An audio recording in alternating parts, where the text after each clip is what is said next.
The night the sky cracked open, no one in the small town of Red Hollow was ready for what came next.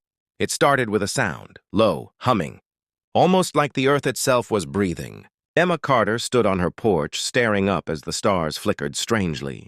Then suddenly a blinding blue light split the sky, and something massive descended silently through the clouds. At first, people thought it was a meteor, but meteors don't stop midair. The object hovered, smooth, metallic, shaped like nothing human had ever built. It was enormous, stretching across the sky like a floating city. The humming grew louder, vibrating through the ground, through Emma's chest.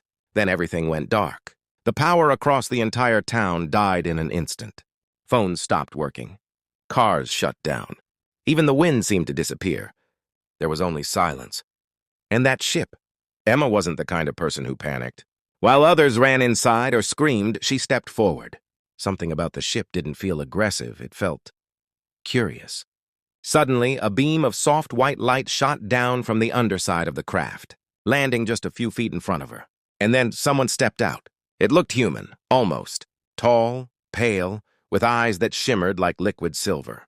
The being studied Emma carefully, tilting its head as if trying to understand her. "Do not be afraid," it said, though its lips didn't move. The voice echoed directly inside her mind. Emma froze, but she didn't run. What are you?" she whispered. "We are travelers," the being replied. "We have come a long way. Searching. For what?" The being paused, its glowing eyes scanning the quiet town behind her. "For a home." Emma's heart raced. "You want to stay here?" "Not take," it said gently. "Share, learn, survive."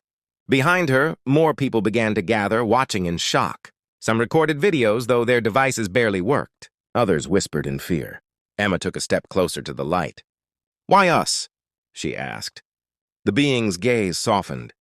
"Because your world is at a crossroads. You are close to destroying yourselves, but also capable of greatness. We have seen both outcomes. And you want to help? We want to understand if you are worth saving." The words sent chills down Emma's spine. Before she could respond, the ship pulsed with energy. More lights appeared. More figures stood within the beam. This wasn't just first contact. This was a test. Emma looked back at her town, at the fear, the confusion, the anger already starting to rise in the crowd. Then she looked forward again.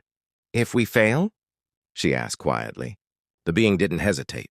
"Then we leave, and you face your future alone." The sky flickered again as the massive ship hummed louder, waiting.